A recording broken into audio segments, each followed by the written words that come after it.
哎，大家好，我们今天回到夏洛的网，我回到第五章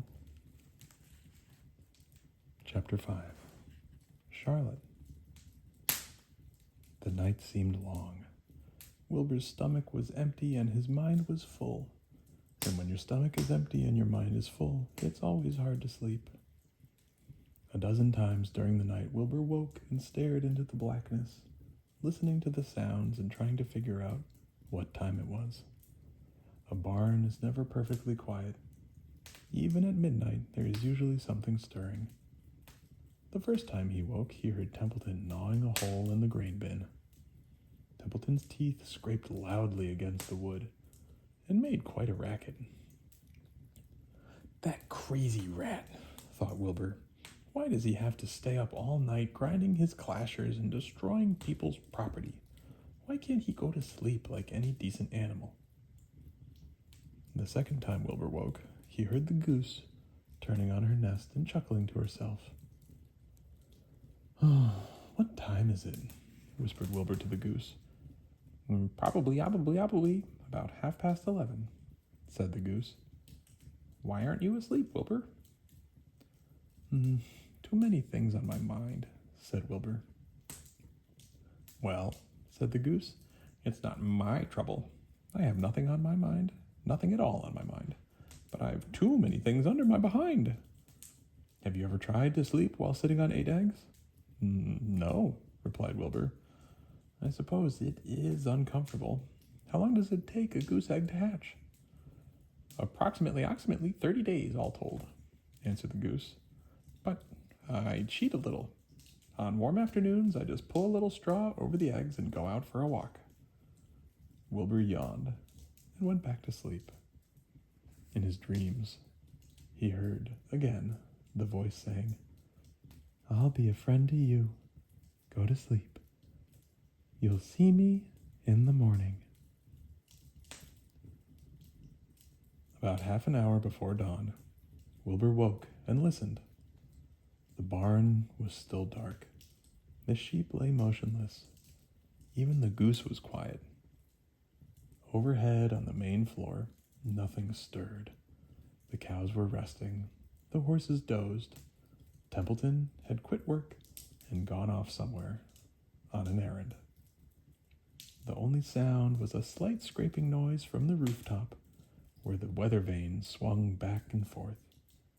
Wilbur loved the barn, and when it was like this, calm and quiet, or Wilbur loved the barn when it was like this, calm and quiet, waiting for light. Day is almost here, he thought. Through a small window, a faint gleam appeared. One by one, the stars went out. Wilbur could see the goose a few feet away. She sat with head tucked under a wing. Then he could see the sheep and the lambs. The sky lightened. Oh, beautiful day, it is here at last. Today I shall find my friend. Wilbur looked everywhere. He searched his pen thoroughly. He examined the window ledge, stared up at the ceiling, but he saw nothing new. Finally, he decided he would have to speak up. He hated to break the lovely stillness of dawn by using his voice, but he couldn't think of any other way to locate the mysterious new friend who was nowhere to be seen. So Wilbur cleared his throat. Attention, please, he said in a loud, firm voice. Will the party who addressed me at bedtime last night kindly make himself or herself known by giving an appropriate sign or signal? Wilbur paused and listened. All the other animals lifted their heads and stared at him. Wilbur blushed, but he was determined to get in touch with his unknown friend. Attention, please, he said. I will repeat the message. Will the party who addressed me at bedtime last night kindly speak up? Please tell me where you are if you are my friend. The sheep looked at each other in disgust. Stop your nonsense, Wilbur, said the oldest sheep. "If you have a new friend here, you're probably disturbing his rest. And the quickest way to spoil a friendship is to wake somebody up in the morning before he is ready. How can you be sure your friend is an early riser?" "Oh, I beg everyone's pardon," whispered Wilbur. "I didn't mean to be objectionable." He lay down meekly in the manure, facing the door. He did not know it, but his friend was very near. And the old sheep was right. The friend was still asleep. Soon Lurvy appeared with slops for breakfast. Wilbur rushed out, ate everything in a hurry, and licked the trough. The sheep moved off down the lane. The gander waddled along behind them, pulling grass. And then, just as Wilbur was settling down for his morning nap, he heard again the thin voice that had addressed him the night before. "Salutations," said the voice. Wilbur jumped to his feet. "What?" he cried. "Salutations," repeated the voice. "What are they, and where are you?" screamed Wilbur. "Please, please tell me where you are, and what are salutations?" "Salutations are greetings," said the voice. "When I say salutations, it's just my fancy way of saying hello or good morning. Actually, it's a silly expression. And I am surprised that I used it at all. As for my whereabouts, that's easy. Look up here in the corner of the doorway. Here I am. Look, I'm waving." At last Wilbur saw the creature that had spoken to him in such a kindly way. Stretched across the upper part of the doorway was a big spider web, and hanging from the top of the web, head down, was a large gray spider. She was about the size of a gumdrop. She had 8 legs and was waving one of them at Wilbur in friendly greeting. "See me now?" she asked.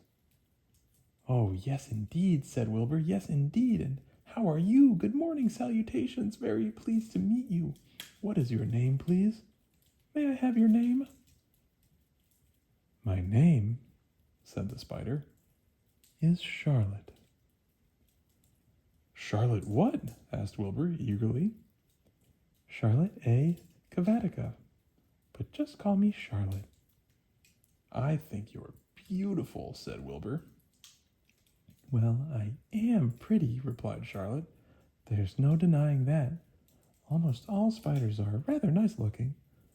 But I'm not as flashy as some, but I'll do. I wish I could see you, Wilbur, as clearly as you can see me." "Why can't you?" asked the pig. "I'm right here." "Yes, but I'm nearsighted," replied Charlotte. "I've always been dreadfully nearsighted. It's good in some ways, but not so good in others. Watch me wrap up this fly." A fly that had been crawling along Wilbur's trough had flown up and blundered into the lower part of Charlotte's web and was tangled in the sticky threads. The fly was beating its wings furiously, trying to break loose and free itself. "First," said Charlotte, "I dive at him." She plunged headfirst toward the fly. As she dropped, a tiny silken thread unwound from her rear end. "Next, I wrap him up." She grabbed the fly, threw a few jets of silk around it, and rolled it over and over, wrapping it so that it couldn't move. Wilbur watched in horror. He could hardly believe what he was seeing, and although he detested flies, he was sorry for this one. "There," said Charlotte. "Now I knock him out, so he'll be more comfortable." She bit the fly.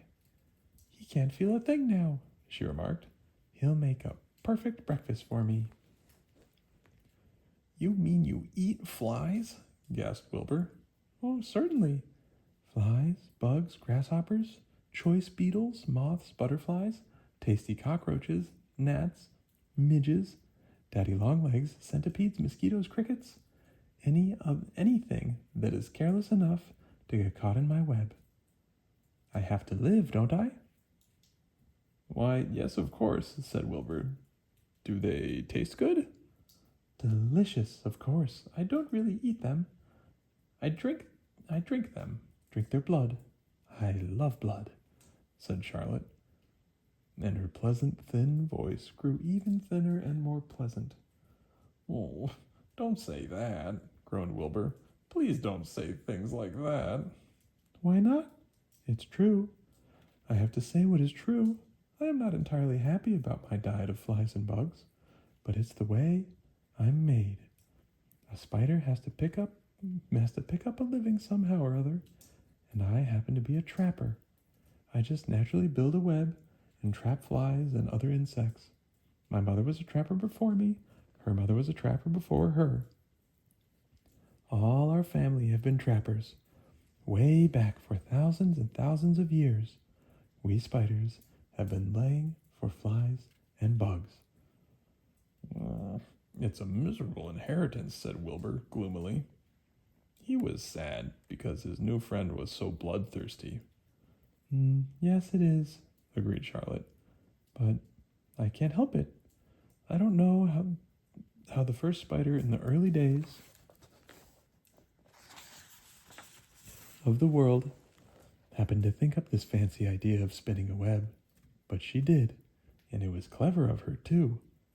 And since then, all of us spiders have had to work the same trick. It's not a bad patch on the whole. It's cruel, replied Wilbur, who did not intend to be argued out of his position. Well, you can't talk, said Charlotte. You have your meals brought to you in a pail. Nobody feeds me. I have to get my own living. I live by my wits. I have to be sharp and clever, lest I go hungry. I have to think things out, catch what I can, take what comes. And it just so happens, my friend, that what comes is flies and insects and bugs. And furthermore, said Charlotte, shaking one of her legs, do you realize that if I didn't catch bugs and eat them, bugs would increase and multiply and get so numerous that they destroy the earth, wipe out everything? Really? Said Wilbur. I wouldn't want that to happen. Well, perhaps your web is a good thing after all. The goose had been listening to this conversation and chuckling to herself. There are lots of things Wilbur doesn't know about life, she thought. He's really a very innocent little pig. He doesn't even know what's going to happen to him around Christmas time. He has no idea that Mr. Zuckerman and Lurvy are plotting to kill him.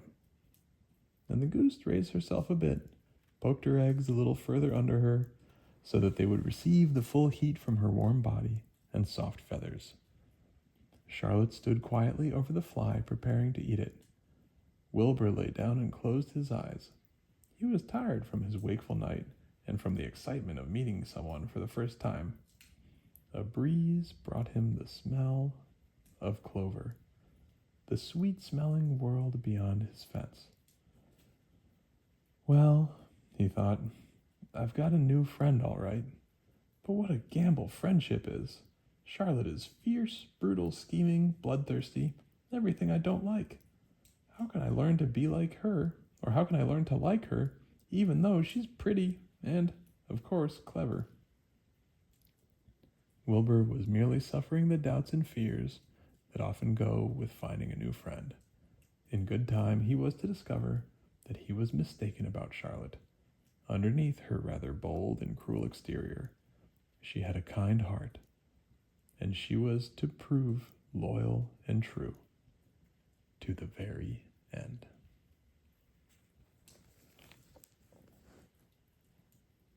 好了，大家，我们今天这章就到这儿了。大家好好休息，做好梦，睡好觉。我们下回见。